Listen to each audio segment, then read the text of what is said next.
자, 우선 제 소개를 간단하게 좀 드릴게요. 저는 이제 투마일스의 대표로 있고요. 윤혜식이라고 합니다. 반갑습니다. 그리고 지금 이제 그 청년들 대상으로 주로 이제 잡그리기닷컴을 운영을 하고 있고요. 청년분들 위해서 이제 그 진로 캠프를 한 지가 벌써 6년이 다 되어 가고 있습니다. 그래서 AI 시대를 어떻게 준비를 해야 되는지 2018년부터 캠프를 시작을 했는데 그때 그 참석했던 친구들이 이제는 이제 직장인이 다 되셔가지고 뭐 애플 본사에서 일하고 있는 분도 계시고 네 이번에도 지난달에 또 실리콘밸리에서 또 한 분이 입사를 하셨어요. 네 그리고 뭐 국내 대기업에 가신 분들도 많고 그리고 또 준비하고 계신 분들도 많고 그래서 그런 캠프 혹시 마이크가 안 들리시나요? 안 들리신다고 하셔서 네. 네, 혹시 안 들리시는 분들은 다시 한번 로그인 할 때 그 시스템 설정을 한번 하시면은 잘 들리실 거예요. 그리고 또 MS 리저널 디렉터로 같이 또 활동을 하고 있습니다. MS 직원은 아니고 예전에 제가 MS에서 3년 정도는 AI 그 클라우드 쪽 AI 아니고 클라우드 아키텍트로 근무를 했었고 지금은 이제 외부에서 투마일스를 운영하면서 MS라인 리저널 디렉터로 외부 전문가로 이제 일을 하고 있고요. 책을 쓴 게 있는데 챗GPT 미래 일자리 2030을 썼었습니다. 2023년에 챗GPT 나올 때 딱 시점에 책을 썼었고 지금은 단종이 됐어요. 예, 그래서 서점이나 이런 데서는 없고 그 도서관에 가면 국립도서관에 가시면 있습니다. 그리고 제 링크드인 있으니까 들어오시면은 링크드인에서 오늘 간단하게 인사 주시면 일촌 맺고 계속해서 소통을 했으면 좋겠습니다. 자, 그리고 강의 자료 요 링크가 있는데요. 요 캡처를 해 두시거나 네, 요 URL을 지금 넣어 주시면 좋겠습니다. 네.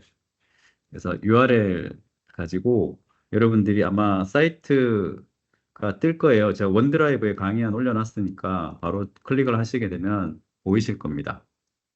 자, 보고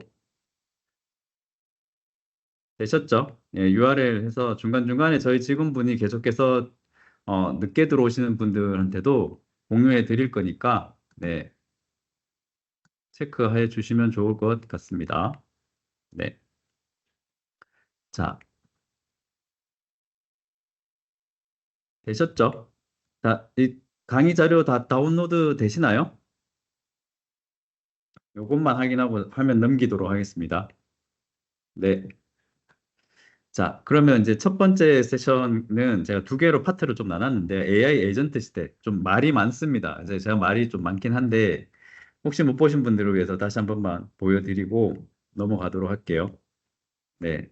AI 에이전트 시대에 대해서 좀 설명을 드릴게요. 아마 이건 많이 보셨을 듯한 사진인데 언젠지 혹시 아실까요? 이 사진이 찍힌 도시와 연대를 이게 4차 산업혁명 나올 때 굉장히 많이 나왔던 사진 중에 하나인데, 네, 시간 관계상, 네, 1900년도, 1900년도 뉴욕 거리예요. 뉴욕 거리. 딱 1900년도 뉴욕 거리인데 잘 보시게 되면 대부분 여기 마차죠, 마차. 그죠? 네, 1900년 마차인데 강의한 다시 한 번만 보여드릴게요. 요 URL만 저희 직원분이 계속해서 전달 드릴 테니까 네, 넘어갈게요. 근데 마차가 다니던 뉴욕 거리가 딱 10년 만에 거의 다 자동차로 바뀌었어요. 그 마차가 한 대밖에 다니지 않죠, 그죠? 네, 거의 10년 사이에 일어난 변화입니다. 네, 10년 사이에 일어난 변화고 우리가 이제 30년 전으로 돌아가게 되면 95년도에 인터넷 혁명이 있었죠, 그죠? 인터넷 혁명이 있었고 제가 대학교 때 처음 썼던 그 인터넷 브라우저가 넷스케이프였습니다. 넷스케이프를 기억하시는 분과 못 하시는 분의 이제 나이가 이제 나눠지겠지만은 제가 처음 학교에 입학했을 때 전산실에서 봤던 게 넷스케이프였고 그때는 유닉스 시절이었죠, 그죠? PC 통신 천리안 시절이었고 딱 10년이 지나서 2007년도에 그 모바일 시대가 열렸습니다. 예. 그리고 지금 이제 AI 시대로 넘어왔죠.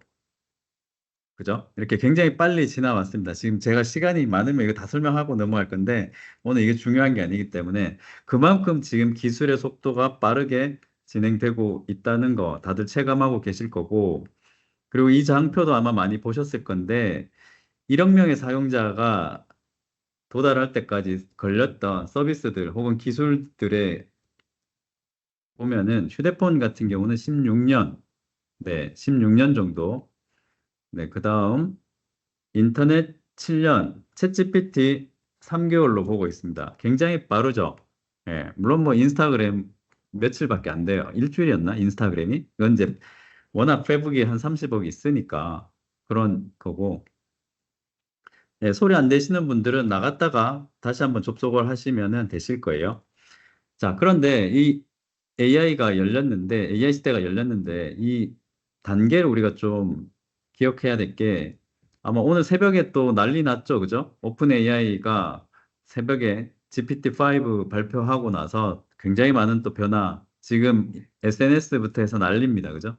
그래서 오픈 AI가 2023년이었을 거예요. AI 발전 5단계 얘기를 했는데, 처음 이제 GPT 3.5 나왔을 때 대화형 AI 얘기했고, 그 다음에 O1, O3 모델 나오면서 추론, 네, 리즈닝에 대해서 얘기를 했고, 그리고 레벨 3 지금 이제 2025년 이제 넘어가는 이 시점에 AI 에이전트에 대한 이야기를 했습니다. 그래서 자발적으로 작업을 할 수 있는 독립적인 실행을 할 수 있는 인공지능. 그리고 요게 넘어가면 이제 이노베이터가 되겠죠. 이제 혁신가. 레벨 4 단계로 넘어가게 되고, 그러면 스스로 뭔가 과학적인 발견을 하게 되는 단계. 그리고 레벨 5가 되면은 보통 이제 AGI, 일반 인공지능이라고 얘기하는 AGI 시대. 그래서 에이전트들끼리 서로 커뮤니케이션 하면서 일을 하는 그 단계를 얘기를 하고 있죠. 그죠? 자, 그래서 이렇게 많은 변화들이 있을 거다. 그래서 지금은 이제 AI 에이전트 시대 초입은 맞죠? 네. 그래서 에이전트들 보면은 뭐 MS 코파일럿 있고, 오픈 AI 오퍼레이터도 있고, 세일즈포스의 대표적인 에이전트입니다. 이외에도 굉장히 많지만, 그래도 글로벌 기업에서 만든 에이전트들 대표적인 것들만 제가 지금 여기 설명을 했고요. 그래서 오늘 새벽에 그 GPT-5 나오고 제가 간단하게 이렇게 한번 얘한테 얘기를 했어요. 프롬프트. GPT-5에다가 크롬 브라우즈 오프라인 때 하는 그 공룡 게임 아시죠? 컬러로 아주 다이나믹하게 다시 코딩해줘라고 했더니 얘가 어떻게 만들었냐면 이렇게 만들었습니다. 소리도 나오긴 하는데 굉장히 잘 만들었어요. 네. 진짜 저 프롬프트 하나 넣었을 뿐인데 이렇게 잘 만들었습니다. 네. 자, 네. 혹시 유료로 쓰시는 분들은 이 세션 끝나고 한번 해보세요. 게임 잘 만들어줍니다. 생각보다. 자, 그리고 이제 이노베이터로 넘어가게 되면 아직 완벽하게 뭐 이게 이노베이터다라고 얘기하기는 아직은 좀 시기상조일 수도 있는데 딥마인드의 알파 폴더, 그죠? 유전체 만들고 새로운 신물질 같은 거 만드는 알파 폴더 같은, 그리고 MS의 메타심이라고 하는 그 서비스도 있어요. AI가 지금 MS 리소스 그 리서치 센터에서 지금 개발하고 있는데, 이런 것들이 이제 새로운 어떤 물질들을 만들고 스스로 계속해서 학습하고 테스트하고 이것들 자기 스스로 계속 무한반복하는, 거의 리소스나 전기만 주어지면 계속해서 그래 나올 때까지, 그죠? 그래서 보통 뭐 몇만 년이 걸리는 게 2, 3년 안에 끝나는 그런 양장 컴퓨팅이랑 나중에 만나게 되면 굉장히 빠른 변화가 있겠죠. 그리고 오르거니제이션이 되면 이건 제가 GPT한테 그려달라고 한 건데, AI들끼리 서로 커뮤니케이션 하면서 업무하는 형태 갈 거고. 자, 근데 여기서 제가 왜 로봇 사진을 보여드리냐면, 우리가 생각하는 이 AI 에이전트라고 얘기하는 거는 단순히 소프트웨어만 얘기를 하는 건 아닙니다. 여기는 하드웨어, 그러니까 로봇과 드론, 자율주행, 자동차까지 다 아우르는, 이제는 이제 배도 그렇고, 농기구들, 트랙터 이런 것들도 다 에이전트 형태로 하고 있는 거죠. 네, 그래서 우리가 여기서 항상 오늘 세션에서 좀 정리하고 가야 되는 건, AI 에이전트 이퀄 소프트웨어는 아니다. 예, 하드웨어까지 다 아우른다라고 보시면 되겠. 그 하드웨어도 이런 LLM과 같은 AI 모델이 탑재가 되어서 자기 스스로 뭔가를 작업을 하게 되잖아요. 그것까지 다 어우르는 개념이라고 보시면 되겠죠. 자, 그래서 이제는 이 영상을 한번 보시면 가격 아까 보셨나요? 5,900불이에요. 5,900불. 10만 원이 안 됩니다.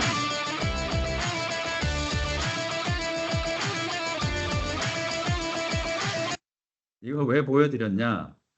예, 이 어떤 우리의 고정관념, AI 에이전트는 단순히 소프트웨어고 그냥 파워포인트나 혹은 글 써주는 용도, 이미지, 영상 만들어주는 용도에 국한돼서는 안 된다는 거죠. AI 에이전트 시대가 진짜 본격적으로 열리면은 LLM과 이런 AI가 만났을 때 일과 직업에 대한 모든 것들이 변하는 어떤 그 세상의 변혁의 초입에 저희가 있다라는 거. 그래서 생각의 전환이 정말 필요한, 그죠? 그래서 일과 직업에 대해서 근본적으로 다시 한번, 당장은 아닐 수 있어요. 근데 한 5년 뒤에, 10년 뒤에 이 기술의 어떤 발전 속도를 보시면 아마 다들 느끼실 거라고 보고요. 자, 그러면 실제 일자리가 어떻게 변화될지에 대해서 빨리 한번 퀵하게 한번 보도록 하겠습니다. 세계 경제 포럼이 올해 발표했던 미래 일자리 보고서입니다. 아마 보신 분들도 있을 건데 여기서 좀 주목해야 되는 거, 여기서 정말 주목해야 되는 게 2025년에 가장 수요가 많은 기술은 AI 리터러시, AI 활용 능력이라고 보고, 그죠? 그리고 이런 인공지능 기술을 습득한 그 사람들, 예, 그런 사람들의 제일 많이 집중해야 되는 게 바로 업스킬링이라는 거죠. 네. 새로운 기술을 공부를 해야 되는 게 어떻게 보면 기업에서 지금 가장 당면한 숙제입니다. 숙제. 왜? 2030년까지 대부분의 우리가 알고 있고 사용하고 있는 기술들이 한 40%, 39%죠. 40% 가까이 우리가 보통 코어 스킬이라고 얘기하는 것들이 다 바뀔 거라고 보는 거죠. 근데 제가 봤을 때는 저 숫자가 지금은 40%이지만 앞으로 또 1, 2년 지나면 저게 한 50%, 60%, 70%까지 올라갈 가능성이 굉장히 높아요. 그러니까 예전에 우리가 보통 학교에서 배웠던 전공으로 배웠던 그 많은 기술들이 굉장히 빨리 그 수명을 다하고 있다. 이게 그죠? 지식의 유통기한이 가면 갈수록 지금 짧아지고 있는 시대를 우리는 겪고 있는 거고. 그래서 이게 조사를 했어요. 세계경제 포럼에서 조사했던 게 뭐냐면 2025년 기준에 사람 많이 할 수 있는 일자리의 비율이 몇 퍼센트냐? 47%. 근데 5년이 지나면 이게 33%로 줄죠. 이 14%가 줄어들어요. 그죠? 14%가 확실히 줄어들 거고, 그러면 여기에 줄어든 걸 어떻게 되냐? 바로 이 기술, AI는 앞서 얘기했던 에이전트 형태의 이런 기술들이 대체하겠죠. 그래서 여기서 변화가 있습니다. 그래서 그치만 여기 가운데를 잘 보시게 되면, 가운데를 잘 보시면 사람과 AI가 함께 하는 일도 늘어납니다. 아주 큰 비율은 아니지만, 네. 그래서 결국은 이 가운데를 잘 주목을 해 보시면 결국은 AI를 잘 쓰는 사람들은 여전히 자기 직업의 안정성이 유지가 되겠지만 그렇지 않은 부류는 그렇지 않은 사람들은 회사에서 예, 안타까운 소식을 들을 수도 있다. 자, 근데 여기서 좀 더 디테일하게 좀 보시게 되면 그 14% 사라지는, 그죠? 사라진다고 했던 그 14%, 사람만이 하는 일에서 사라진다 했던 14%가 어떻게 사라지냐면 자동화로 81%가 사라져요. 81%. 그리고 증강이라고 얘기하는 영어로 이제 아규멘테이션이죠. 그죠? 증강.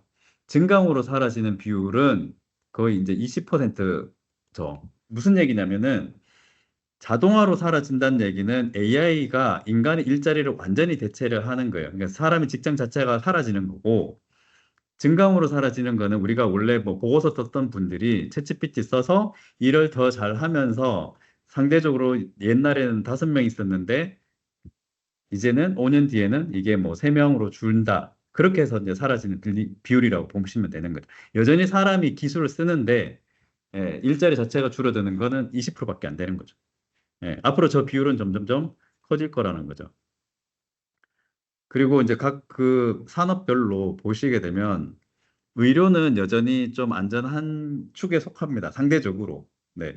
아직 뭐 로봇 수술이나 이런 것들 원격 수술이나 이런 것들을 로봇으로 하기도 하지만 그럼에도 불구하고 다른 산업에 비해서 의료 쪽은 안전해요. 그래서 뭐 의대 쏠림 현상이 계속 있는지는 모르겠으나, 그죠? 예, 전 세계적으로 의료는 아직까지는 AI나 이런 로봇이 들어오기에는 진입장벽이 좀 있다라고 봅니다. 물론 이것도 점점 줄어들겠죠. 네. 그런데 이제 여기 보시면 IT 80%죠, 그죠? 네. 그리고 교육도 74%, 전반적으로 다 거의 70% 이상입니다. 네. 그리고 화학이나 정유는 네, 너무나 위험하죠. 위험하죠. 그러니까 전기, 보험, 통신, 네, 금융업 거의 다 대체가 될 가능성이 높다. 네. 라고 물론 이제 이게 산업마다 아니, 그러니까 나라마다 다를 거예요. 근데 전 세계 설문을 했을 때 나온 평균값이기 때문에 참고는 하셔야겠죠. 그래서 이런 변화들 가운데 조직들도 변화를 시작을 했죠. 그래서 MS가 올해 그 5월 달에 발표한 리포트가 아마 이 자료도 또 한동안 굉장히 SNS에 많이 돌았습니다. 예, 워크 트렌드 인덱스 리포트예요. 워크 트렌드 인덱스 리포트. 네, 그래서 2025년도에 MS에서 링크드인과 함께 조사한 그 미래 일자리가 어떻게 바뀔 건지에 대한 조사한 게 이 자료고요. 여기에서 이제 주요하게 나오는 몇 가지 키워드들이 있습니다. 첫 번째가 여기 제목에 보고서 제목이 얘기하는 것처럼 프론티어 펌이라고 되어 있죠. 그죠? 프론티어 펌. 그래서 한국어 번역은 이제 프론티어 기업이라고 혹은 프론티어 조직이 될 수도 있는데 생성형 AI 도입을 통해서 조직 구조, 업무 방식 전반이 재설계되고 인간과 AI 에이전트 간의 협업을 핵심 전략으로 삼는 선도 기업. 이걸 우리가 보통 프론티어 기업이라고 얘기를 하고 오래 조사했으니까 그죠? 회사 대표들, 리더들이 어떤 식으로 얘기를 했냐, 어떻게 반응을 했냐. 82%가 인공지능, 그죠? AI가 핵심이다. 앞으로 비즈니스의 핵심이다라고 발표를 했어요. 얘기를 했고, 네. 자, 제가 이거 다시 킬게요. 죄송합니다. 네. 그리고 AI 관련 직무를 이제 고려하는 비율, 몇 퍼센트냐면은 78%예요. 78%. 굉장히 높죠. 그리고 AI 인공지능 관련된 직무를 채용을 하겠다. 네, 95%입니다. 95%. 네, 굉장히 높아요. 자, 그런데 제일 고민이 어떤 분야이냐? 바로 네, 기술 격차. 이렇게 인공지능 기반의 프론티어 기업으로 가려고 하는데 가장 큰 허들이 뭐냐면은 직원분들 혹은 내부적으로 기업 자체적으로 준비가 되어 있지 않다. 그래서 기술 숙련도에 대한 인력의 기술 숙련도가 굉장히 허들이에요. 그래서 나온 새로운 개념이 뭐냐면 인간 에이전트 비율. 예, 영어로는 이게 보고서에는 휴먼 에이전트 레이쇼라고 나와 있어요. 사람이 모든 새로운 어떤 변화에 함께 할 수 있으면 좋겠는데 아까 보셨겠지만 인공지능이 그 부분을 대체를 하기 시작을 하게 되는 거죠. 그래서 인간과 에이전트의 비율이 이제 중요한 개념으로 나온 거죠. 그래서 여기서 이제 얘기한 게 뭐냐? 프론티어 기업에는 크게 세 가지 단계가 있다. 첫 번째, 어시스턴트, AI 에이전트와 함께 협업을 하는 단계. 네, 이거 보통 이제 지금 2023년부터 지금 한 2025년까지 온 것 같아요. 네, 아직 인공지능 도입 안 한 기업도 있기는 한데 이제 1단계가 우리가 챗GPT가 지고 보고서 쓰거나 디자이너 분들이 이제 피그마를 요즘 이제 MCP랑 연결해서 많이 쓰시기도 하는데 어쨌든 달리나 미드저니 같은 이런 생성형 AI를 통해서 디자이너 분들은 쓰시고, 그죠? 그렇게 하는 작업들이 이제 1단계. 자, 요게 지나고 나면, 네, 인간 에이전트가 하나의 팀으로서 일하게 되는 단계. 네, 그래서 AI 에이전트가 이제 어, 보통 여기 그 원어로는 디지털 컬릭으로 되어 있어요. 디지털 동료 로서 이제 팀에 합류하게 되는 거죠. 그래서 이제 우리가 생각을 해야 되는 게 뭐냐. 이 사람과 사람들 간의 커뮤니케이션을 하면서 일을 했던 것에서부터 이제 한 단계 더 변화가 생긴 거죠. 에이전트가 팀의 업무, 예전에는 내가 했던 업무의 일부, 내 동료가 했던 업무의 일부를 에이전트가 하게 되면 그 친구를 어떻게 업무 평가할 건지 이제 HR 담당자는 고민이 되시기 시작할 거예요. 그죠? 그리고 새로운 사람들을 채용해 달라고 HR에다가 혹은 팀장님이나 부서장님한테 얘기를 할 때 아마 인터넷에 보셨을 거예요. 스포티파이 같은 데서는 AI 인공지능으로 대체할 수 없으면 뽑아주겠다. 안 그러면 그냥 다 인공지능으로 사용하겠다라고 그렇게 이미 발표를 해버렸죠. 예, 그게 이제 새로운 어떤 채용 문화의 변화도 있을 거고, 조직에서 업무 평가의 변화도 있을 거고, 굉장히 많은 변화가 있을 겁니다.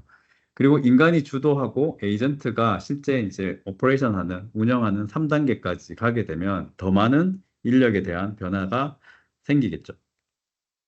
자, 그러면 실질적인 기업들은 어떻게 준비하고 있는지를 한번 보면 AI 전환을 위해서 기업 내부에 이런 로드맵을 가지고 준비를 하고 있는지에 대한 설문지입니다. 요거는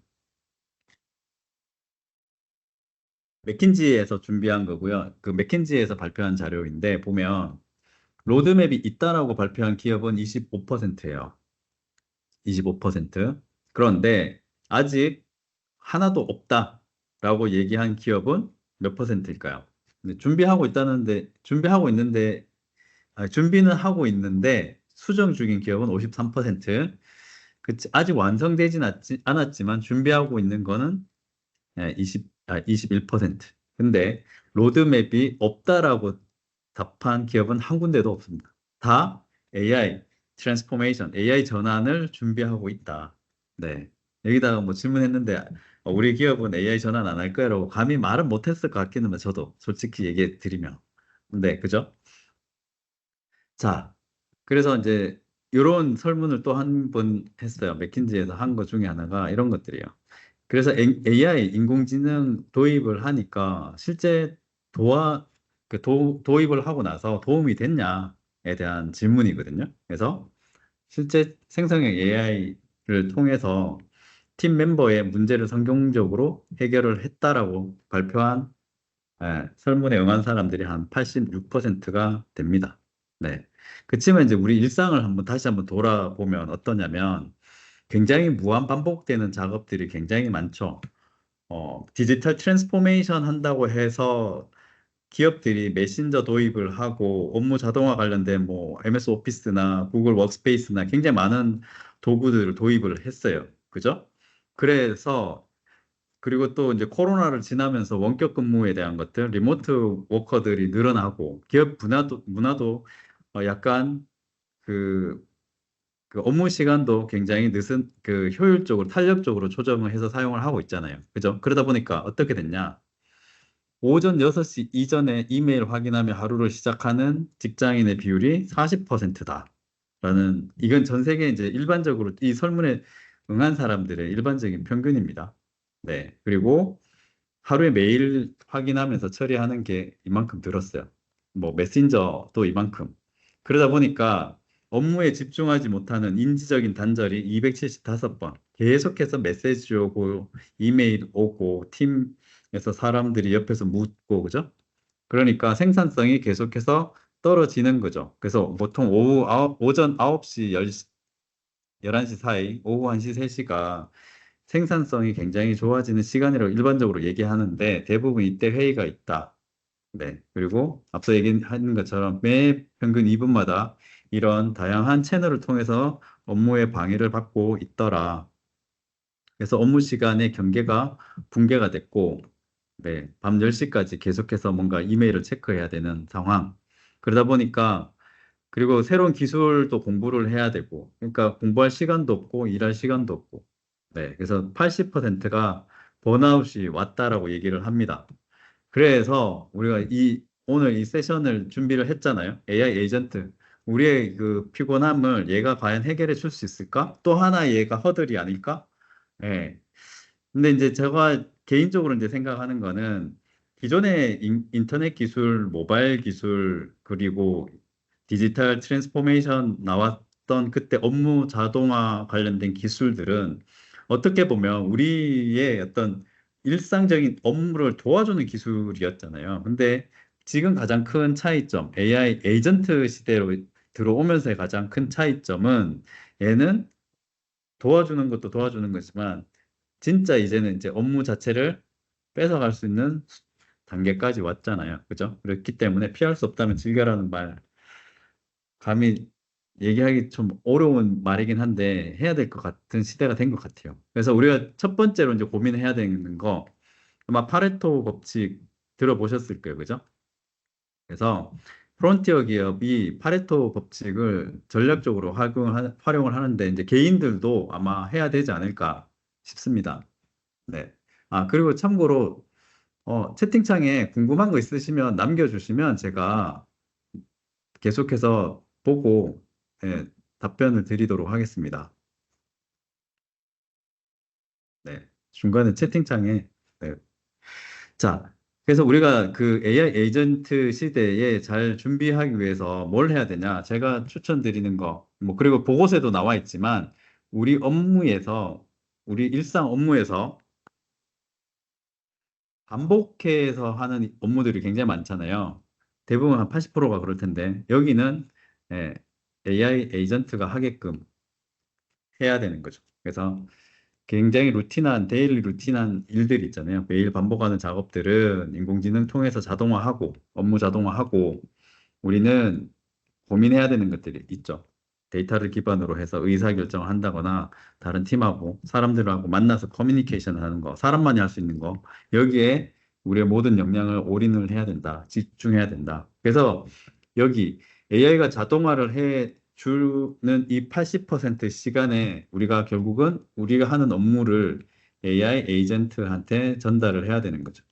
챗GPT한테 주는 거하고 에이전트한테 주는 거는 가장 큰 차이점은 챗GPT는 인풋이 있어야 뭔가 아웃풋이 나오잖아요. 그죠? 예. 물론 이제 요즘은 이제 시간 설정하고 할 수도 있긴 하지만 일반적으로 우리가 LLM, 라지 랭귀지 모델들은 인풋 프롬프트가 있어야 아웃풋 프롬프트로 나오게 되는 거잖아요. 그죠? 근데 AI 에이전트는 우리가 원하는 설정들을 하게 되면 스스로 작업을 할 수 있는 단계까지 할 수 있는 기능들이 들어와 있습니다. 그래서 프론티어 기업으로 가게 되면은 기본적으로 전 세계 평균이 업무에 대한 생산성 37%인데 71%로 좀 더 잘 성과가 나온다라고 얘기를 하고 있고, 그래서 조직 관련돼 가지고도 전통적인 어떤 하이어르키가 있죠. 부서에서. 그죠? 부서 그 하이어르키가 있잖아요. 부서가 있고 팀이 있고 이렇게 있는데 그런 전통적인 조직도에서 이제는 워크 차트 형태, 업무 타스크, 업무 기반으로 해서 조직의 구조가 바뀌어야 되고 거기에 에이전트가 들어와야 된다.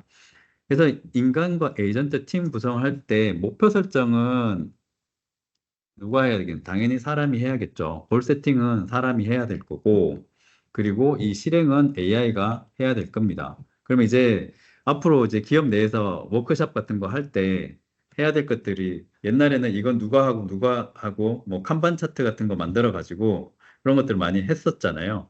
스크럼이나 이런 거 짤 때 R&R 나누고 이런 것들 예전에는 거의 다 100% 사람이 했죠. 근데 지금은 이거는 어떤 에이전트한테 보낼 건지에 대한 설정들을 해야 되고, 그리고 그 보내는 업무는 굉장히 명확하게 단일 태스크 형태로 쪼개서 굉장히 세분화해서 한번 보냈으면 그 업무를 할당을 에이전트한테 했으면 얘가 명확하게 인식하고 작업을 완료할 수 있도록 업무 세분화를 해야겠죠. 그래야 뭐가 없어질까요? 할루시에이션, 환각이 없어지겠죠. 그죠? 그래서 오해해서 얘가 다른 답을 하면 안 되기 때문에. 그래서 인간이 계속해서 관리하고 조정을 하고 지속적으로 개선해 나가면서 이 전체 업무 프로세스를 바꿔가야 된다.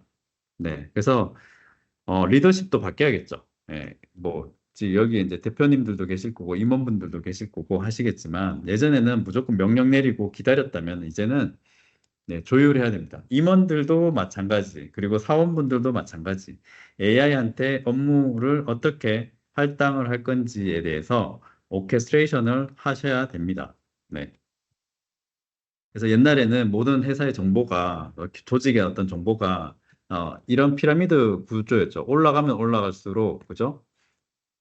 위에 있는 사람들은 정보의 양이 많았어요. 예, 정보의 양은 역피라미드고, 그죠? 조직 구조는 피라미드였고. 근데 지금은 이제 플랫하게 이게 나눠지겠죠. 여기에 에이전트 형태가 들어오기 때문에 사원이라도 임원급의 퍼포먼스를 내는 이제 시대가 될 수도 있다. 물론 이제 회사 내에서 이제 정보 접근에 대한 권한은 달라서 한계가 있을 수 있지만 실행력만 따지고 봤을 때는 그렇게 나올 수 있는 구조가 된 거죠. 그래서 결국은 AI 에이전트를 활용을 해서 기업의 역량을 높일 수가 있게 되는 거죠.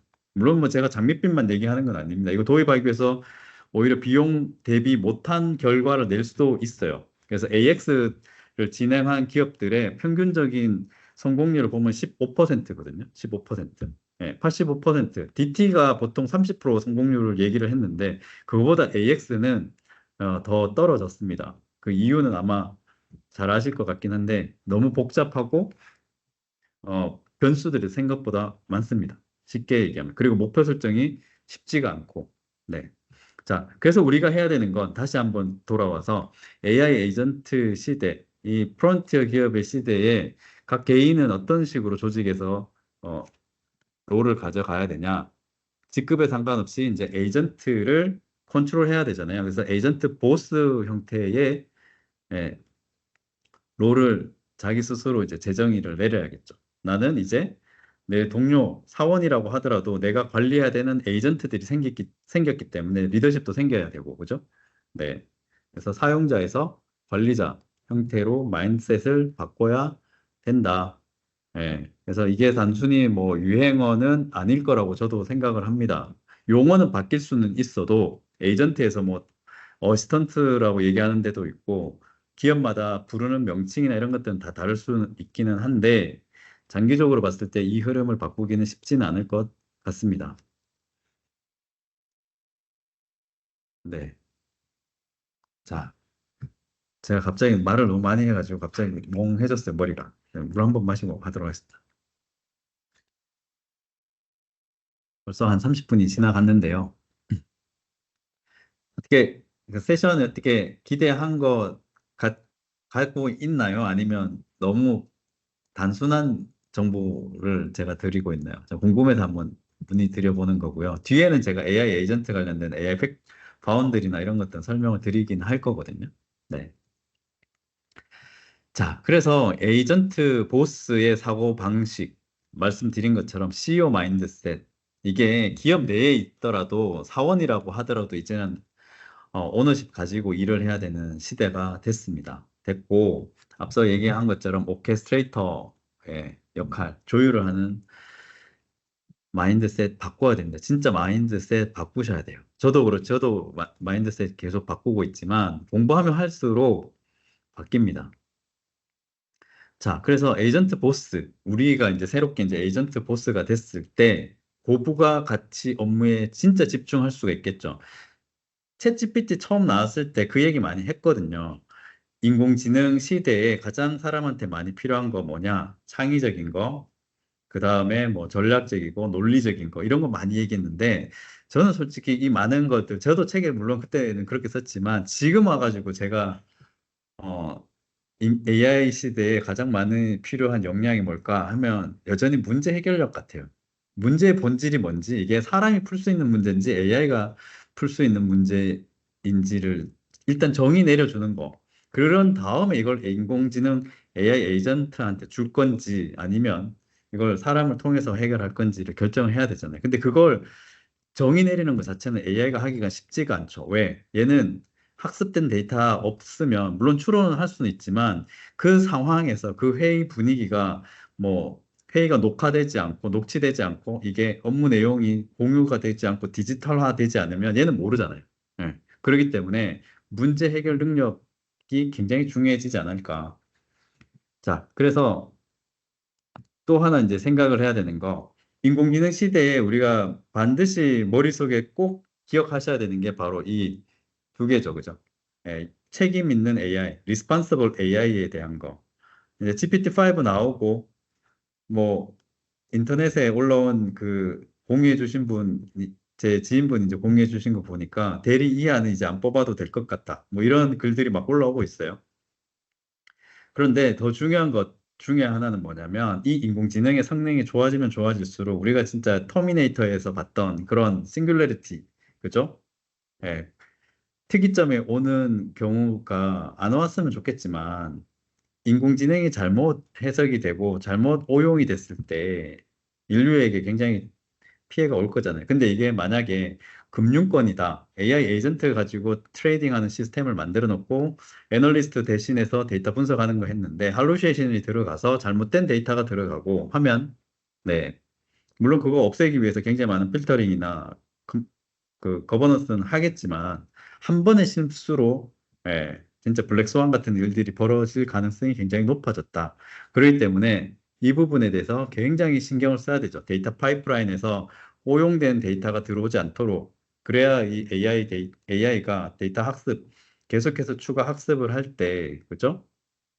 똑똑하게 계속 발전이 되겠죠. 그리고 정확한 데이터를 줄 수 있을 겁니다. 자, 그리고 리더십들도 이런 인공지능 시대에 맞춰가지고 보면 준비를 하고 있는데 AI 친숙도로 보면 리더분들하고 직원분들의 차이가 좀 있습니다. AI 친숙도는 어떤 쪽이 더 높으냐면 리더분들이 좀 더 높아요. 예.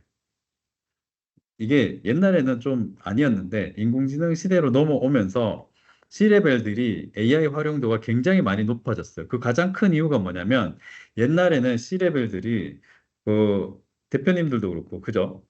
뭔가 이렇게 이거 물어보고 싶은데 모르는 척 하기가 싫은 거죠.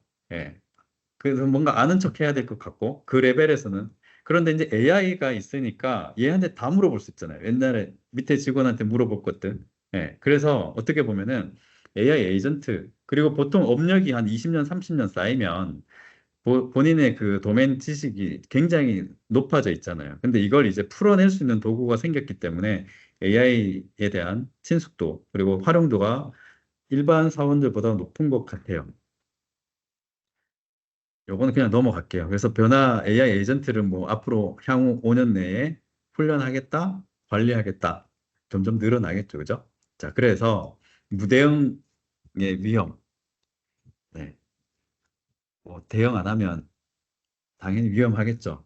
그리고 대응을 선제적으로 하게 되면 경력을 AI에 대해서 많은 사람들이 정의 내릴 때 얘는 가속기다, 증폭기다 이런 얘기를 많이 하잖아요. 그래서 경력 가속기가 될 거다. 그래서 참에 다시 말씀드리면 링크드인 꼭 하셔야 됩니다. 링크드인.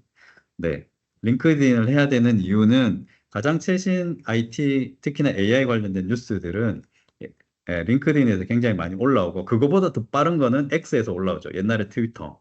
그러니까 한국 분들 그렇게 많이 트위터 쓰지 않는데, AI 시대는 새로운 정보에 대해서 만약에 굉장히 목마름이 있으시다 하면 링크드인하고 X는 꼭 하셔야 됩니다.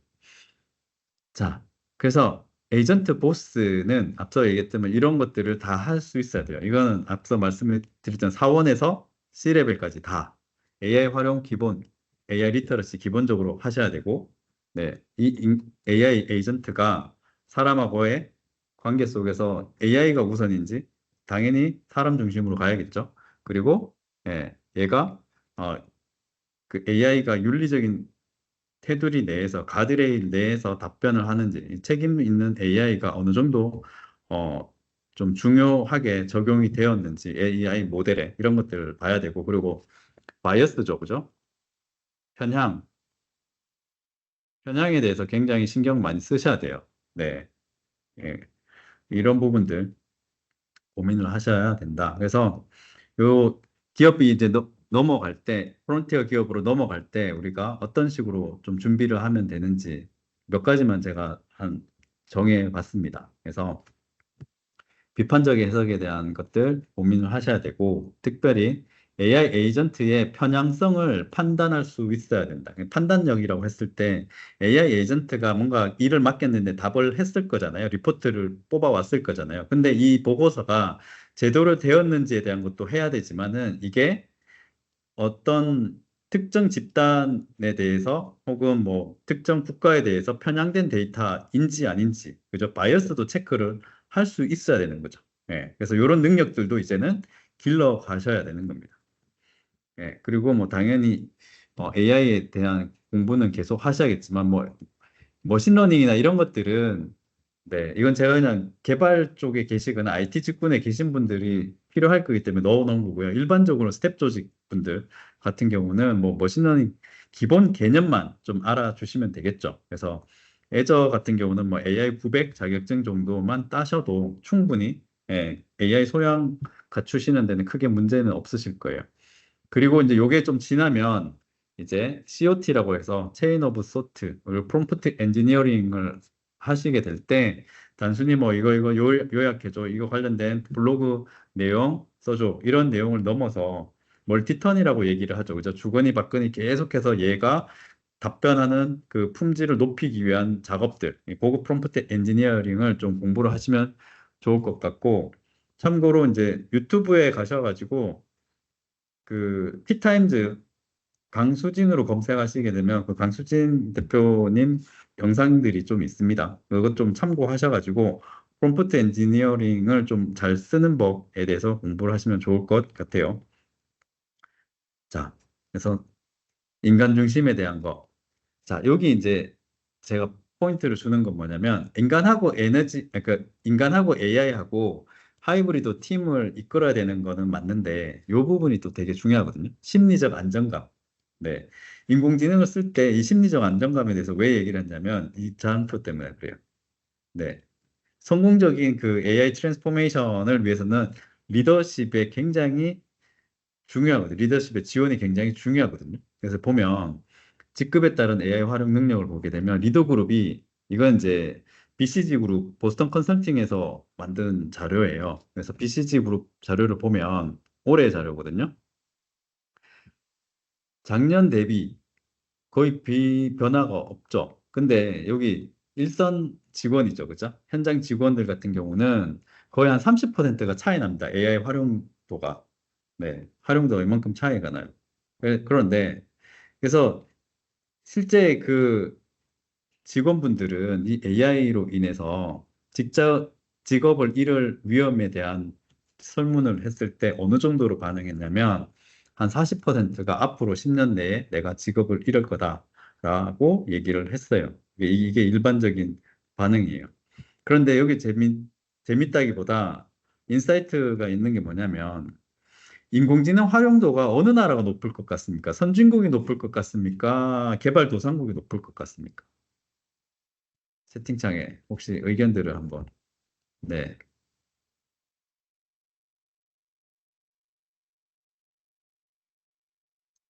네, AI 활용도. 보통 그렇게 저도 생각이 되잖아요. 근데 이 보스턴 컨설팅 그룹의 보고서에 보면 그 글로벌 사우스라고 보통 얘기하죠. 옛날엔 뭐 제3세계 뭐 이렇게 얘기했는데 그쪽이 활용도가 훨씬 높아요. 네, 높아요. 그게 저도 되게 이 보고서 보면서 되게 의외였어요. 네. 의외였고, 그런데 그렇게 활용도가 높은 나라들이 있는데, 여기서 일자리에 대한 어떤 불안감, 질문을 했을 때, 인공지능을 많이 쓰는 국가에서 불안감이 더 높아졌다. 네.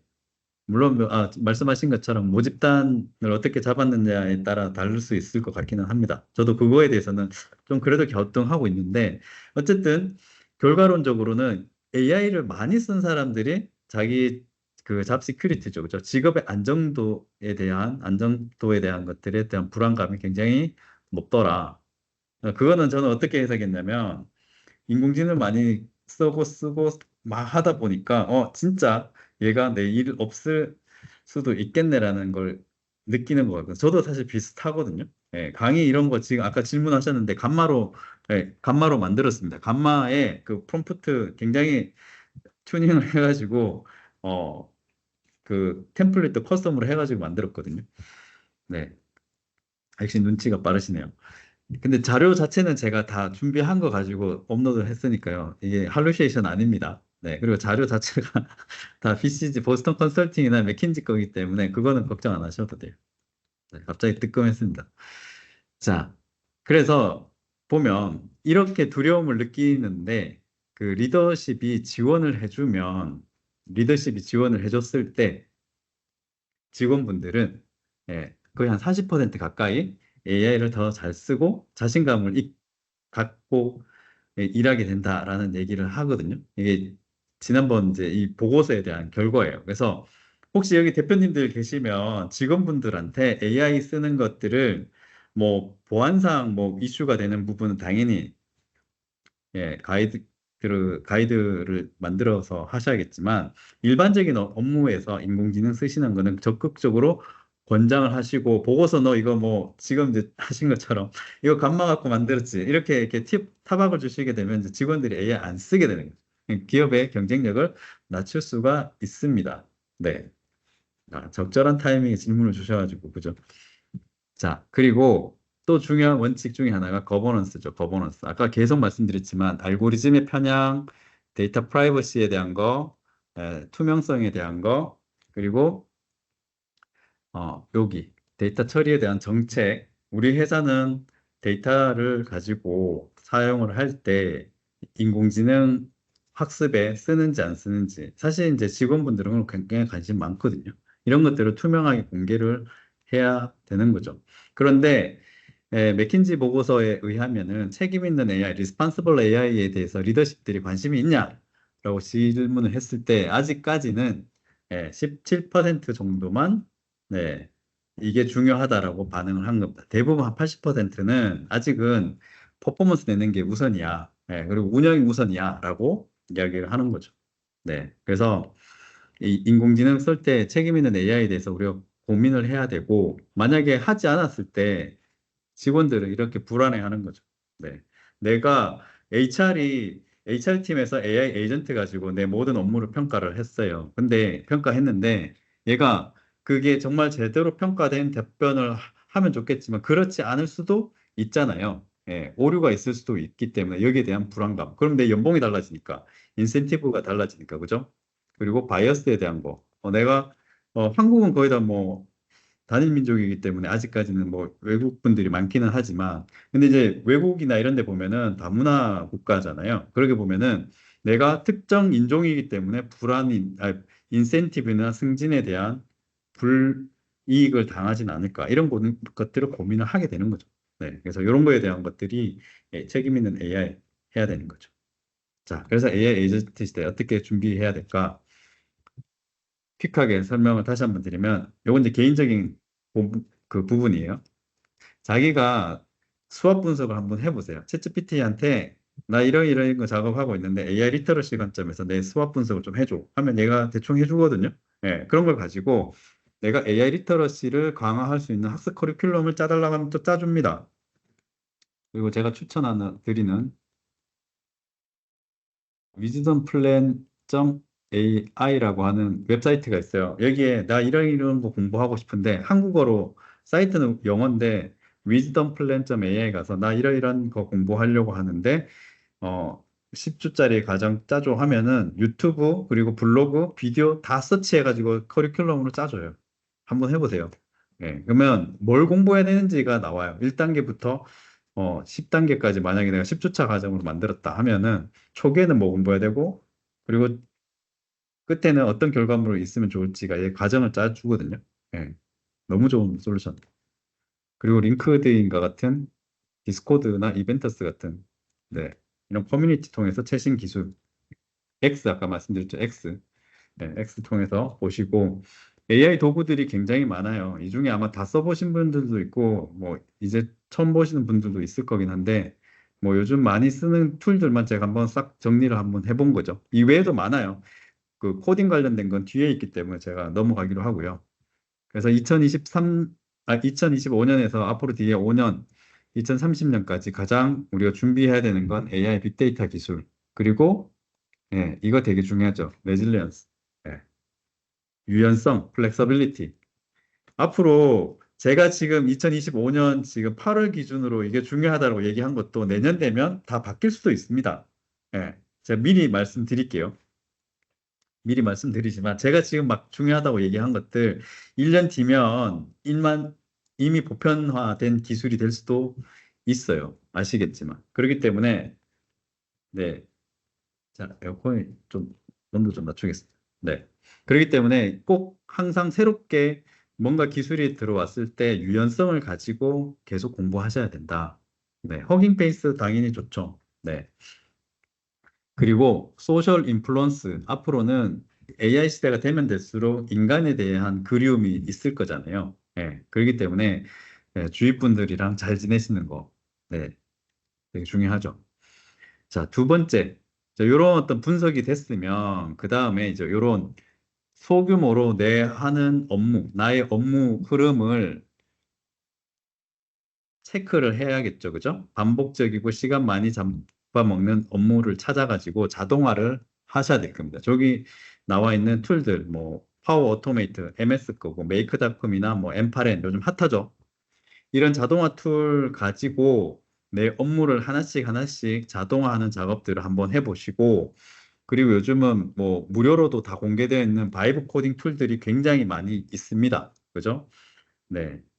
GitHub 코파일럿 에이전트 그 챗이나 이런 툴들뿐만 아니라 뭐 커서, 리플릿 그다음에 구글의 그 AI 스튜디오 뭐 굉장히 많죠. 그리고 클로드 코드 같은 이런 다양한 툴들 가지고 바이브 코딩으로 옛날에 사용했던 많은 솔루션들을 하나씩 하나씩 본인 버전으로 한번 만들어 보십시오.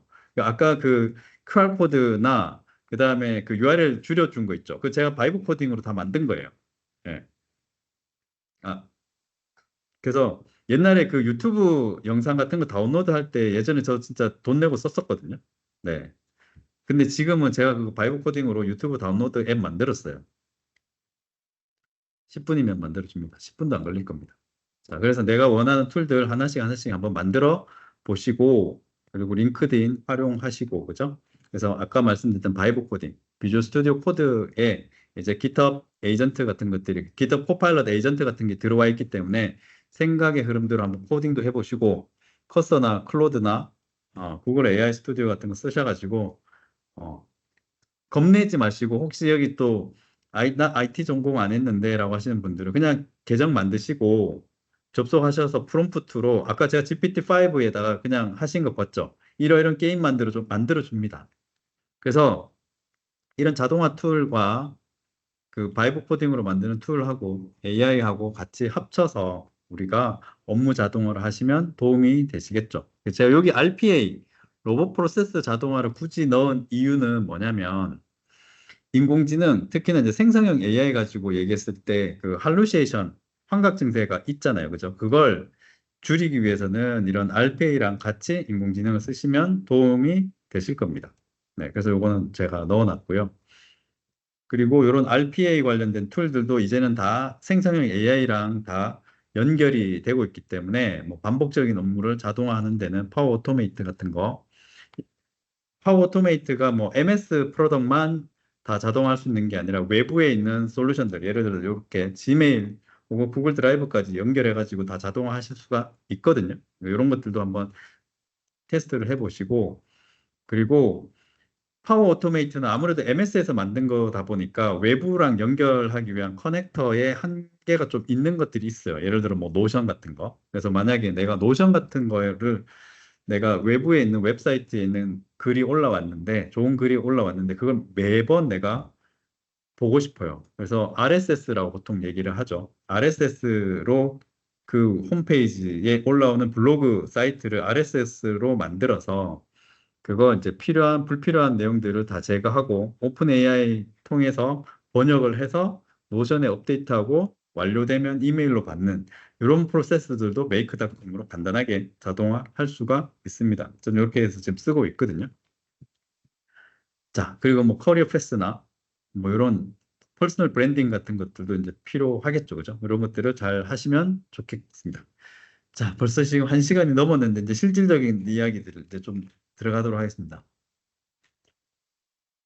앞에 이야기를 왜 이렇게 오래 끌었냐면 AI 에이전트에 대해서 이야기할 때 사실 실질적으로 굉장히 많이 필요한 내용이 기술적인 것도 있긴 한데 앞단에서 데이터 거버넌스에 대한 거 그다음에 윤리에 대한 거 이런 부분은 사실 터치 안 하고 AI 에이전트 쓰시게 되면 그냥 기술 공부하다가 끝날 수 있어요. 네. 그래서 기술 공부보다는 전반적인 어떤 이 환경 자체에 대한 이해를 좀 하시고 저는 했으면 좋겠다는 마음입니다. 개인적으로.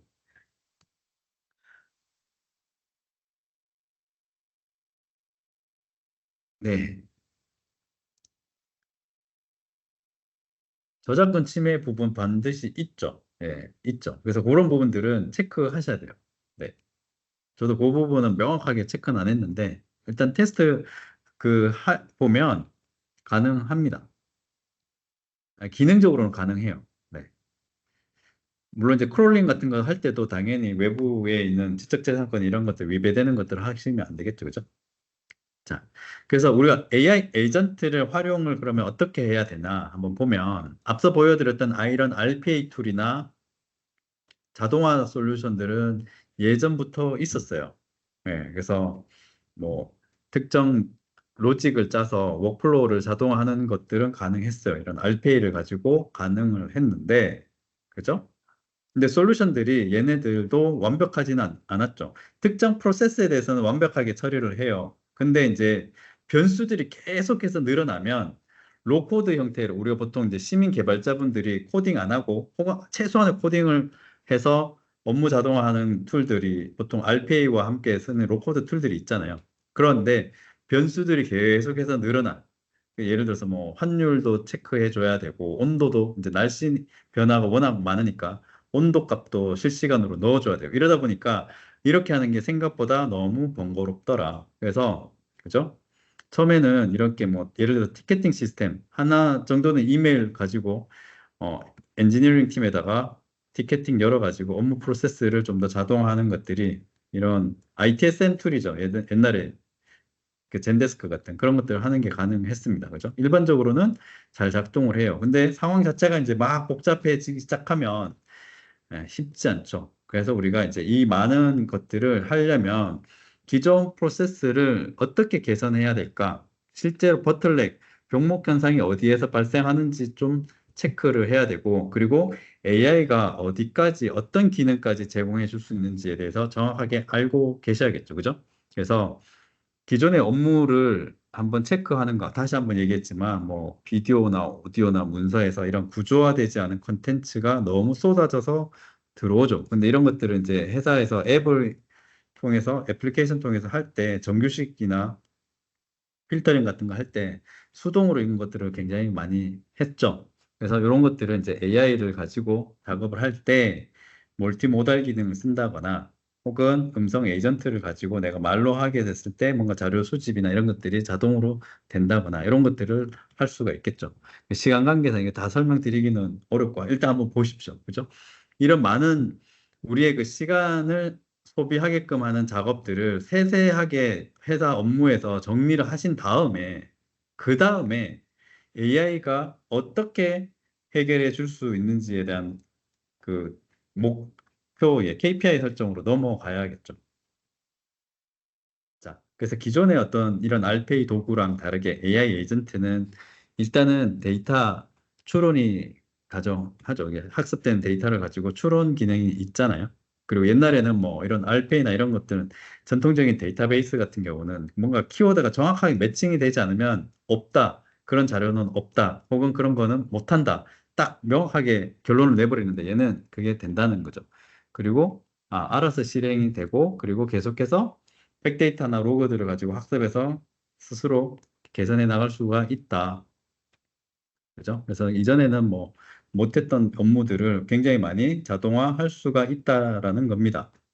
네. 그래서 에이전트를 통해서 업무 자동화를 하는 거에 활용할 수 있으면 좋을 것 같고, 그래서 어떤 이메일이 왔을 때, 그죠? 티켓팅을 할 때, 이슈 티켓팅을 하나 열 때, 얘가 뭐 오케스트레이션을 해주는 거는 여기다 있을 겁니다. 그래서 근데 이거 나눌 때 FAQ 에이전트가 있으면 그 FAQ 에이전트한테 물어서 그냥 바로 답변을 하거나 하면 될 거고 그렇지 않으면 얘가 기존에 또 데이터들이 있을 거잖아요. 거기서 가지고 와서 오케스트레이터가 티켓팅 열고 결국은 이메일 보내는 것까지 이런 것들을 각각에 나눠 가지고 다 각각의 개별 에이전트들한테 업무 분장 시킨 다음에 프로세스로 처리를 하면 되겠죠. 그런데 얘가 제대로 못할 때도 있어요. 그럴 때는 예, 사람의 개입이 필요합니다. 이건 이제 보통 영어로 휴먼 인더 루프라고 얘기를 하죠. 그죠?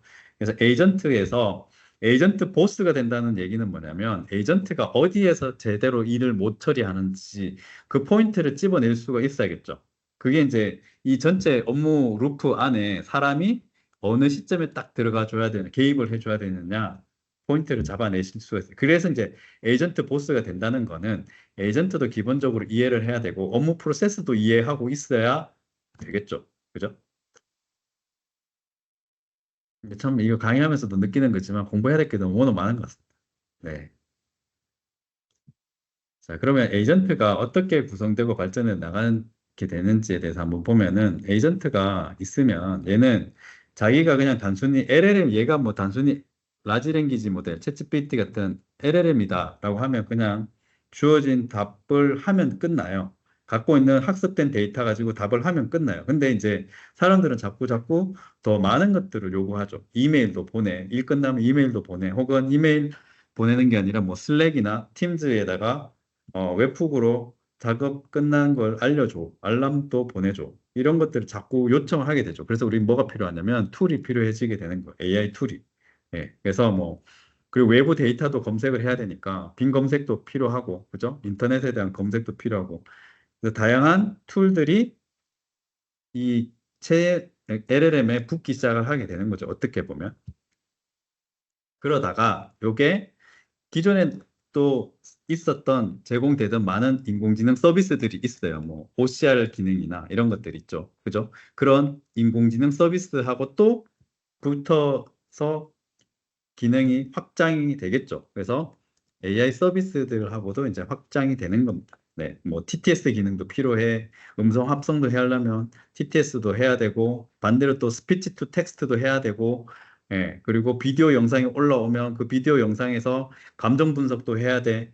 굉장히 많은 것들을 사람들이 점점 요구하겠죠. 사진 한 장 가지고 사진에 이미지 태깅 같은 것들 해야 되고, 그리고 뭐 CCTV 같은 경우는 경계 상자 표시 같은 거죠. 예, 사물 분석하기 위해 그런 것들도 오브젝션 디텍션이라고 하는 그런 것들도 자꾸 요구하게 되는 거죠. 그래서 기능이 점점 커지고는 있어요. 자, 근데 요게 하나의 개별 에이전트면 상관없는데 이제 이런 에이전트들 간에 이제 협업이 일어나기 시작하잖아요. 그래서 우리가 보통 구글에서 만든 A2A, 에이전트 투 에이전트라고 하는 프로토콜이 또 그래서 또 나오게 된 거죠. 그죠? 네. 그래서 A2A가 나오게 된 거고, 제가 오늘 뭐 A2A나 MCP에 대한 걸 딥하게 설명드리진 않을 거예요. 네. 그래도 다음에 또 웨비나 할 거 아니겠습니까? 그죠? 그래서 A2A, A2A가 나왔고, 그리고 예, 트리거도 필요하죠. 뭐, 그죠? 에이전트들한테는 뭐 특정 시간에 뭐 어떤 작업을 해줘.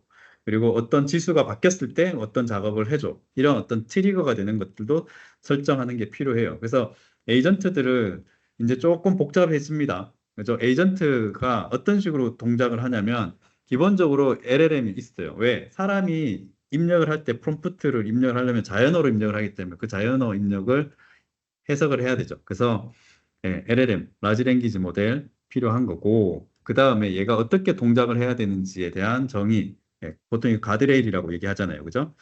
보통 우리가 이 인스트럭션이라고도 하기도 하고 챗GPT 기준으로 인스트럭션 보통 MS 그 AI 파운드리에서는 시스템 메시지 뭐 이렇게 굉장히 회사마다 달라요. 사용하는 용어가. 근데 인스트럭션이 필요하고 그리고 내부적으로 이제 외부랑 커뮤니케이션 하기 위한 툴 아니면 특정 데이터가 왔을 때 특정 파일이 프로그램이 실행이 되게끔 하는 이런 툴이 필요하게 되는 거죠. 그리고 네, 얘네가 장기적으로는 데이터가 있으면은 기존에 우리 조직이 갖고 있었던 데이터들이 있을 거잖아요. 그죠? 그 데이터들을 또 의미 검색을 해야겠죠. 그죠? 의미 검색을 해야 됩니다. 그래서 보통 우리가 RAG라고 얘기하는 Retrieval Augmented Generation 이런 것들도 또 써야 되고 그리고 이런 커뮤니케이션을 하게 되면 이 하나의 세션들이 열리잖아요. 그것들이 이제 장기적으로 메모리에 또 저장이 되어야 하고 그래야 또 한 달 뒤에 또 비슷한 업무를 요청을 하게 됐을 때, 아, 옛날에 그 데이터는 이렇게 처리했지라고 기억을 하고 있다가 빠르게 답변해 줄 수가 있겠죠. 그래서 이런 인풋이 들어오게 되면 얘는 이렇게 소통을 하고 답변을 하게 되는 이런 형태로 구성이 기본적으로 이제 에이전트는 이렇게 되어 있다. 네. 거기에 사람이 이제 개입을 해야 되니까 휴먼 인도 루프 이런 설정도 필요하게 될 거고 그리고 여기서 한 단계 더 나가서 이게 하나의 기업에서 만든 제품 에이전트면 괜찮은데 이게 다른 기업하고 이제 커뮤니케이션 해야 되잖아요. 예를 들어서 뭐 A사에서 만든 에이전트가 있어요. 그것도 이제 슈퍼 에이전트가 있어요. 근데 B사에도 슈퍼 에이전트가 있어요. 그러면 A사, B사의 슈퍼 에이전트끼리 커뮤니케이션을 해야 될 거잖아요. 그러려면 표준 토로 프로토콜, 아까 얘기했던 A2A가 필요할 거고, A2A 기반으로 서로 커뮤니케이션 하는 작업들이 필요하게 되겠죠. 그리고 여기서 진짜 한 단계, 시간이 지금 너무 많이 갔는데, 한 단계 더 나아가면 사람들은 뭘 얘기하냐면, 에이전트가 에이전트끼리 서로 업무를 주고받았다. 결국은 노동을 했다는 거잖아요.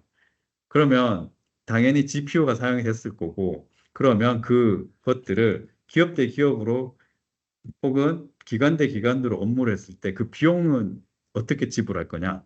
그래서 이제 이 마이크로 단위의 비용 지불을 얘기하는 게 결국은 블록체인 기반의 크립토, 암호화폐까지 얘기가 가는 거죠. 네. 이런 AI 에이전트 시대에 결국은 암호화폐로 그 결제할 수밖에 없게 되겠죠. 스마트 컨트랙으로. 자, 너무 많이 이야기가 간 것 같은데. 자, 그래서 멀티 에이전트 오케스트레이션이 필요하겠죠. 그죠? 하나의 슈퍼 에이전트가 있고, 밑에 하위에 단일 기능. 얘는 진짜 딱 이것만 하는. 예를 들어서 웹사이트에 가서 정보를 크롤링만 하는. 특정 데이터를 가지고 뭐 검색만 하는. 그리고 이미지만 만드는. 이런 각각의 단일화된 기능을 하는 에이전트들이 있을 거고, 그죠?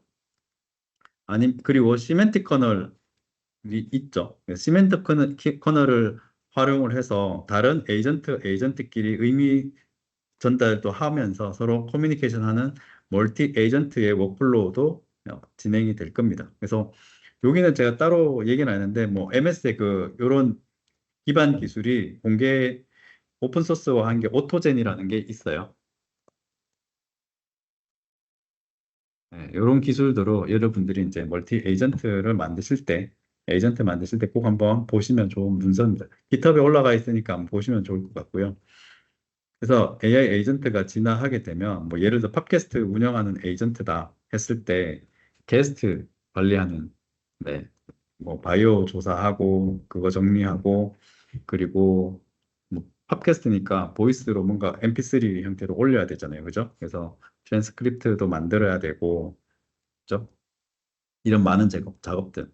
그리고 소셜에다가도 올려야 되죠. 뭐 인스타나 페이북이나 이런 데다 올려야 되니까 거기에 대해 카피 작성하는 거 이런 것들을 다 얘가 이제 슈퍼 에이전트가 하게 되겠죠. 네. 자, 그러면 에이전트를 어떻게 구축할 수 있을지를 한번 보도록 하겠습니다. 크게 세 가지 방식으로 하실 수가 있으세요. 네. 크게 세 가지 방식으로 하실 수가 있고, 첫 번째 방식은 이아스 방식이에요. 이거는 우리 기업이 필요로 하는 인공지능 모델을 뭐 직접 다 만들어서 할 수 있는 방식. 근데 이제 AI 모델 같은 경우는 라지 랭귀지 모델 같은 경우는 굉장히 그 트레이닝 학습하는데 돈이 많이 들잖아요. GPU도 굉장히 많이 들어가고. 그래서 미리 만들어져 있는 인공지능 모델을 가지고 내가 우리 회사에 맞는 데이터들도 수집을 하고 그렇게 해서 쓰는 방식, 그냥 한 땀 한 땀 만들어서 쓰는 방식, 이 인프라스트럭처 애저 서비스 형태로 하는 방식이 있고, 죄송해요. 여기에서 이제 이아스 같은 경우는 AI 모델도 직접 트레이닝을 다 하는 겁니다. 네, 죄송합니다. 직접 AI 모델까지 다 트레이닝 해갖고 진짜 A to Z까지 다 하는 거. 근데 파스 모델 같은 경우는 AI 모델들은 이미 다 있어요. 허깅 페이스나 아까 말씀 주셨던 허깅 페이스나 굉장히 많은 그 뭐 오픈 AI에서 제공되는 거 그록이나 이런 예, 많은 AI 모델들이 이미 클라우드 환경에 올라가 있습니다. 애저상에 올라가 있고, 뭐, AWS는 구글도 마찬가지 이렇게 각각이 예, 협력을 맺어놓은 AI 모델들을 그 각각의 파트너사로부터 받아서 클라우드에 다 올려놨어요. 이제, 그리고 그걸 쉽게 테스트하고, 그 다음에 파인 튜닝 할 수 있는 플랫폼도 다 만들어 놨습니다. 그게 이제 파스인 거고, 사스 같은 경우는 이것까지 그냥 다 끝내놓고, 고객이 진짜 말 그대로 내 파일만 업로드하면 바로 에이전트로 쓸 수 있는 단계, 사스죠. 소프트웨어 as a 서비스. 그래서 우리 클라우드가 3단계, 그러니까 세 가지 서비스 모델이 있잖아요. 이아스 파스 사스 모델 중에 내가 하나 선택하면 된다. 근데 오른쪽으로 가면 갈수록 어때요? 편하죠. 개발 속도도 나고. 근데 한계가 있죠. 커스터마이징 한계가 있어요. 근데 왼쪽으로 가면 갈수록 내가 컨트롤 할 수 있고 이 데이터가 어떻게 준비가 된 건지 뭐 어떤 데이터를 가지고 트레이닝이 됐는지 다 알 수가 있겠죠. 그래서 뭐 그건 이제 기업에 맞춰가지고 하시면 될 것 같아요. 그래서 그러면 오늘 이제 제가 소개해 드리려고 하는 거는 Azure AI 오타입니다. Azure AI 파운드리입니다. Azure AI 파운드리.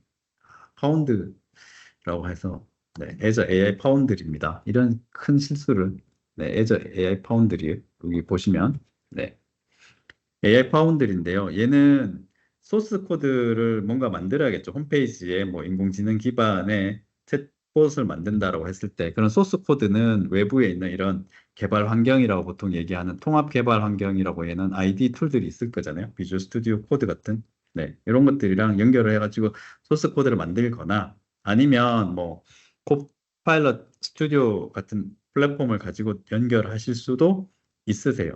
아니면 또 이런 SDK 가지고 앱을 어쨌든 만드실 수가 있고, 그러면 AI 파운드리는 어떤 걸 제공을 하냐면, 여기 보면 기본적인 거는 AI 서비스, 예, 예, 파운데이션 모델이라고 보통 얘기를 하죠. 그 파운데이션 모델들을 제공을 해요. 뭐 예를 들어서 뭐 오픈 AI의 GPT-5나 O1, O3 이런 모델들, 혹은 그로 그리고 그 메타 라마 이런 모델들을 제공을 하고 그 위에 간단하게 우리가 에이전트를 만들 수 있는 서비스들을 다 제공을 합니다. 그리고 이걸 외부에서 배포해서 쓸 수 있게끔 하는 모니터링 툴이나 배포 툴이나 이런 것들이 있어요. 이런 것들은 다 연결해서 할 수도 있고, 그리고 이 안에 이제 보안에 대한 거, 거버넌스에 대한 것들도 다 제공을 합니다.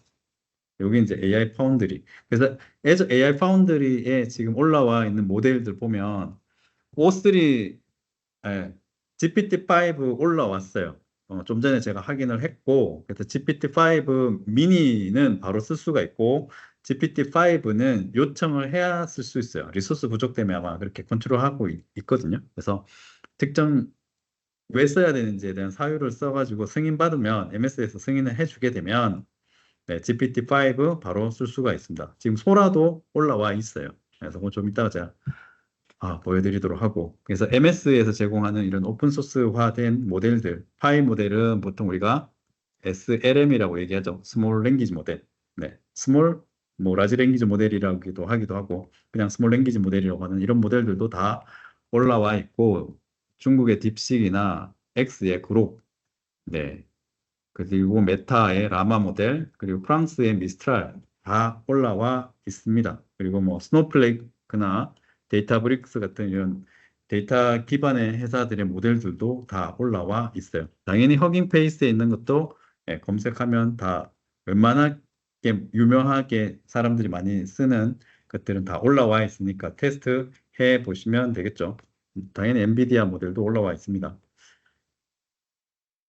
자, 그래서 AI의 그 서비스를 우리가 파스 형태로 쉽게 만들 수 있는 건 파운드리다. 그래서 에이전트 서비스에는 이런 장점이 있다. 넘어가고 지금 시간이 많이 없으니까 실제 내가 요 모델을 직접 에이전트를 배포해서 써보고 싶으시다 보면 여기 깃허브에 가면 소스가 있으니까 요 소스 코드 체크해서 한번 테스트 해보시고 Azure AI 파운드리하고 MCP하고도 연결이 돼요. 요즘 클로드도 MCP 다 연결돼 있잖아요. 그래서 기본적으로 이런 소스 코드 가지고 이제 MCP 클라이언트랑 이런 것들 설정하고 키는 네, 오픈 AI에서 사용하는 API 키 이런 것들을 등록을 하고 바로 내가 MCP를 Azure AI 파운드리에서 설정해서 외부에 있는 서비스랑 연결을 해서 좀 더 프롬프트 기반으로 작업을 하실 수도 있습니다.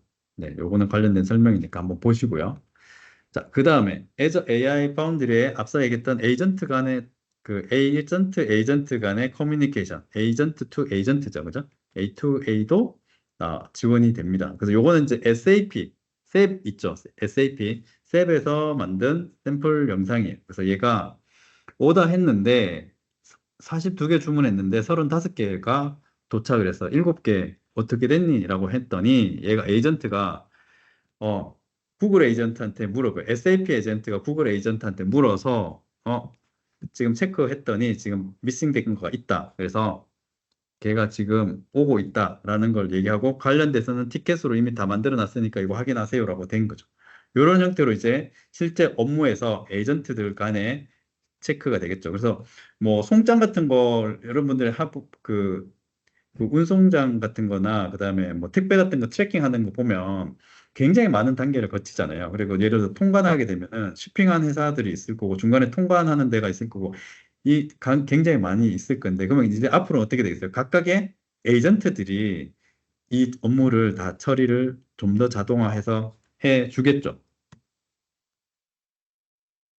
자, 그리고 앞서 얘기했던 SaaS 형태로 우리가 쓸 수 있는 게 바로 코파일럿 스튜디오예요. 코파일럿 스튜디오. Azure AI 파운드리에 있는 모델들은 우리가 직접 개발을 어느 정도는 해야 제대로 쓸 수가 있는 건데 코파일럿 스튜디오는 말 그대로 그냥 마우스 클릭으로만 바로 오늘도 여러분들이 쓰실 수 있어요. 물론 돈이 들어요. 유료이긴 하니까 나중에 이제 필요하시면 쓰시면 되는 거고 자, 얘는 기존에 미리 만들어 놓은 많은 에이전트들이 있어요. 이런 많은 에이전트들이 있고, 이런 에이전트들을 내가 그대로 쓰셔도 되고, 좀 튜닝을 해가지고 내가 필요한 데이터들을 얘한테 좀 더 학습시켜서 쓰실 수도 있습니다. 네. 그래서 에이전트를 커스터마이징을 할 때 날리지라고 얘기하죠. 그죠? 내가 갖고 있는 PDF 파일이 될 수 있고, 데이터베이스가 될 수도 있고, 뭐 MS니까 쉐어포인트 이런 것들이 될 수도 있으세요. 그런 정보를 에이전트한테 주고 얘가 학습하게끔 만들어서 쓸 수도 있습니다. 그리고 로직을 짤 수가 있어요. 얘도 코딩을 안 하더라도 로직을 짤 수가 있어요. 뭐 얘 이메일이 왔을 때는 어떤 처리를 하게끔 얘한테 미리 세팅을 해 놓게 되면 얘가 그걸 인식을 하고 이메일이 왔을 때는 이런 작업을 해야지라고 트리거가 되는 거예요. 일종의. 예, 그렇게 하고 그다음에 외부 채널을 통해 가지고 뭐 해당 일의 결과 값을 전달할 수가 있고 혹은 중간중간에 어떤 승인이 필요한 작업들이 있을 수 있잖아요. 그런 것들을 뭐 MS 팀즈로 보낸다거나 외부에 있는 슬랙이나 이런 데를 보내서 연결을 하는 게 가능하다.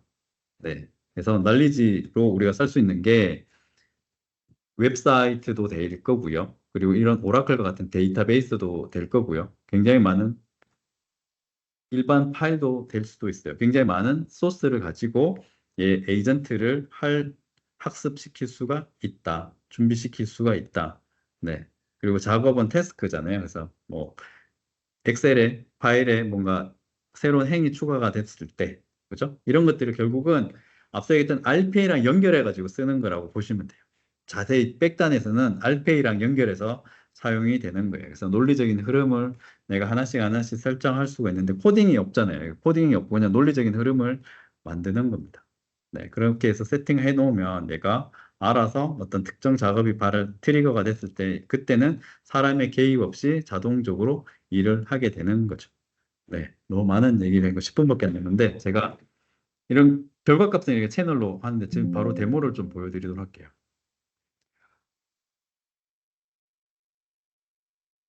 자, 여기에 보시면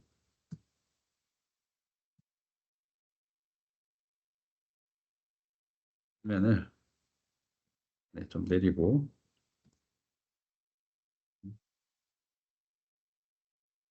사이즈를 좀 맞춰볼게요.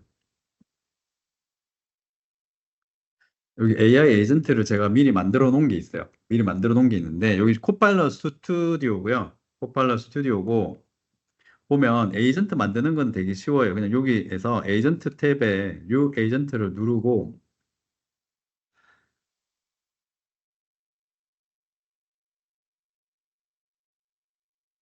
예, 이제까지 어려웠으면 지금부터 쉽습니다. 네. 네. 자, 에이전트 클릭을 하고 그냥 크리에이트 버튼 누르면 얘가 에이전트가 그냥 띵 하고 만들어져요. 예.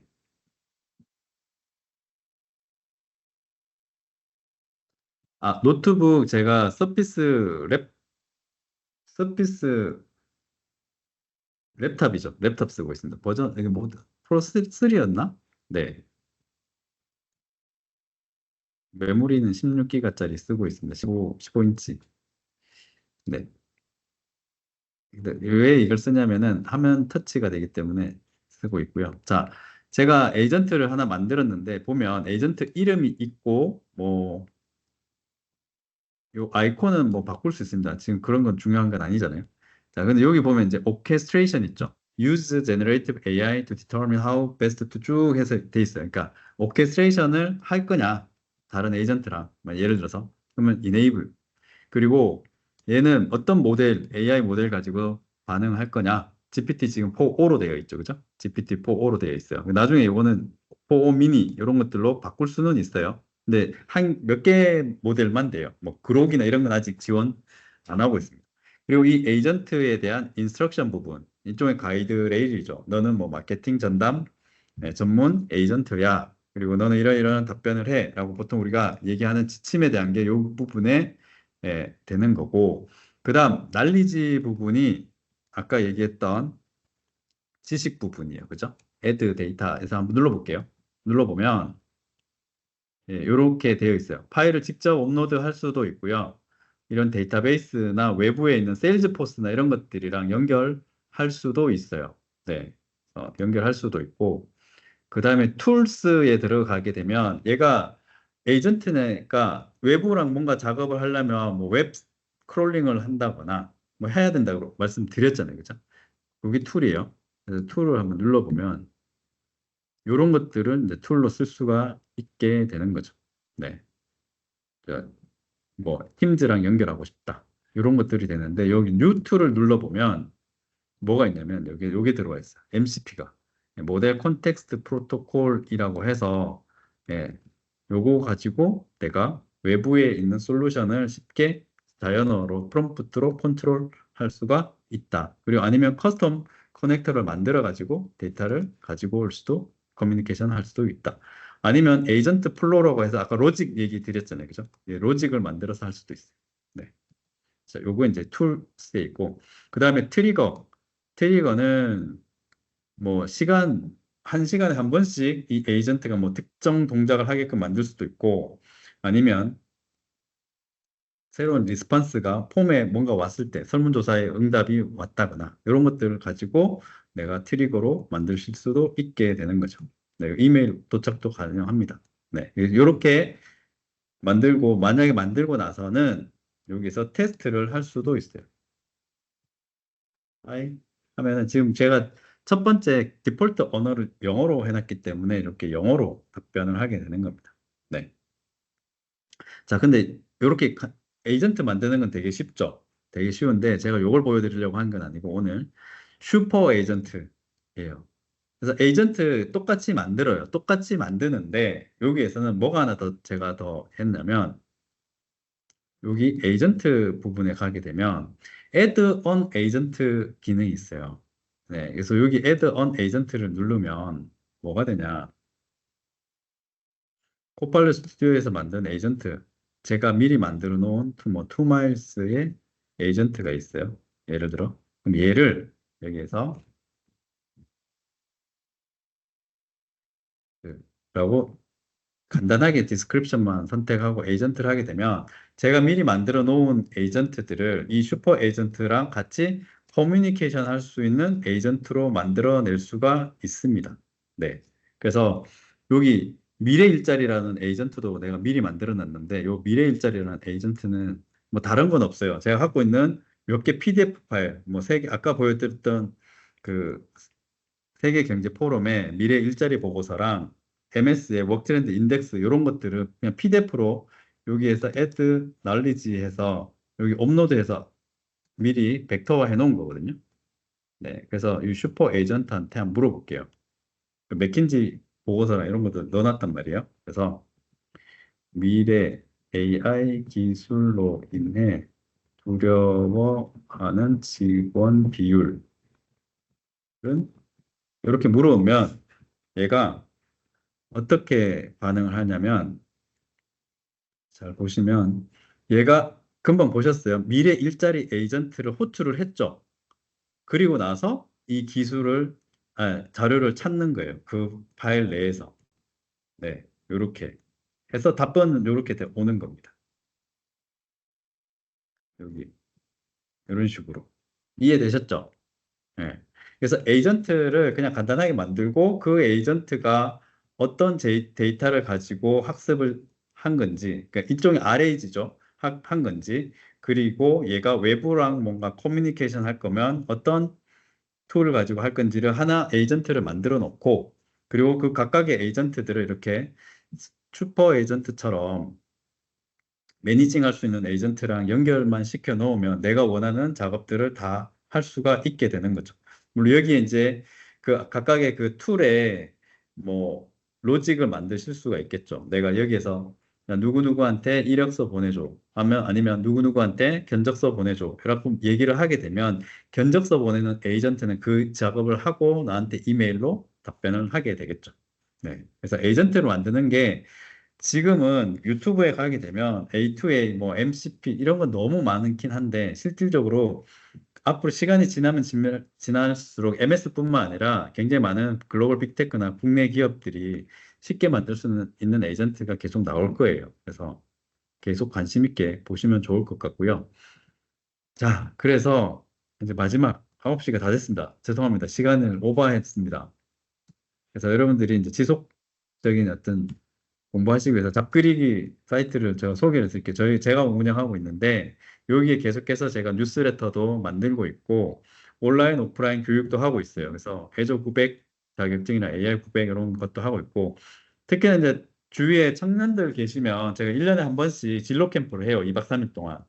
네, 겨울에 아마 하게 될 건데, 그때 잡그리기 사이트에서 공고 올라오면 팝업 뜨면은, 네, 꼭 신청해 주시고, 유네식 TV도 제가 운영을 하고 있거든요. 여기에 뭐 새롭게 올라오는 내용들이 대부분이 이제 우리가 지금 앞으로 주목받을 만한 직업을 이미 갖고 계신 분들은 그분들은 어떻게 그렇게 됐는지에 대한 것들을 제가 인터뷰를 하고 있거든요. 그러니까 올리고 있으니까 꼭 한번 보시고 좋아요, 구독 눌러주시고 그리고 AI 에이전트 시대를 준비하기 위한 기술수업 세계, 네, AI 에이전트 생태계, 네, 이주환 대표님이 있었습니다. 미국에 계신데 최근에 지금 가장 베스트셀러로 네, 떡상하고 있는 책이고 요거는 LLM 애플리케이션 개발하기 위한 분들은 꼭 한번 보시면 좋고 실전 AI 에이전트 만들기는 이게 조코딩 그 유튜브 되게 유명한 유튜버 아시죠? 네, 조코딩님, 조동근님이 만든 책이에요. 그래서 이런 거 실전 채널들 보시면은 도움이 되실 거예요.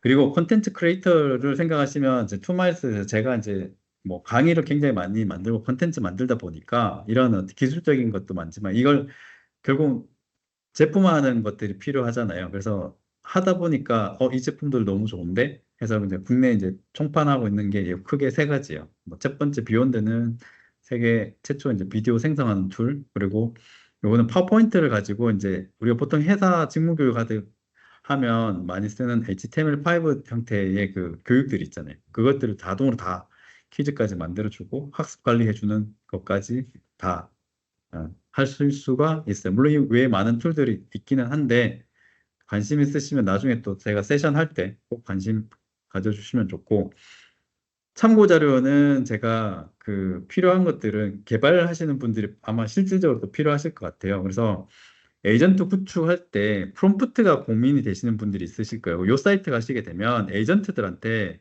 어떻게 그 인스트럭션에다가 프롬프트링을 해야 될 건지 굉장히 샘플이 필요하시잖아요. 그걸 다 모아놓은 사이트예요. 여기 가시면 좋습니다. 그리고 앞으로 컴퓨터 유즈 기능이 나옵니다. 컴퓨터 사용.